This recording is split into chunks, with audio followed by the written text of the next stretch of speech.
Guys, butter is not so good, but আমাৰ তাত লাগিছে আম খোৱা ভূত। পকৰি চাহ খোৱাৰ বতৰত আমি খাব ওলাইছো টেঙা আম। ভগৱানে জানে আমি নৰকতে যাম নে বৈকুণ্ঠতে যাম।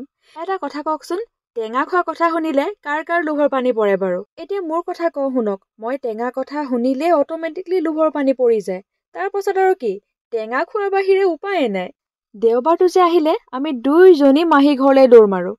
আৰু যাতে আকৌ আমৰ বতৰ, আমাৰনো কি ৰবাব টেঙা বতৰ হলেও দৌৰ মাৰো, because my hearts belong to that some kind of places where I feel peace. কাৰণ আজিকালি জীৱনত শান্তিত থাকিব পৰাটোৱে আদিমূল, নহলে দেখোন লাগি যায় ভীষণ গণ্ডগোল। ঘৰতে লগা কৃষ্ণ জলকীয়া কেইটা দিব্যা ধুনীয়াকে সানি কবই নালাগে আৰু কেনেকুৱা মজা লাগিছে।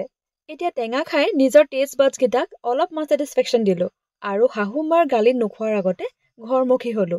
ঠাণ্ডা বতৰত টেঙা আম খাই মেলি বৈকুণ্ঠ যাম নে নাযাম ঠিকান নাই, কিন্তু ইয়াৰ টেষ্টটো অলগ হি হে ভাই। আজিলে মানে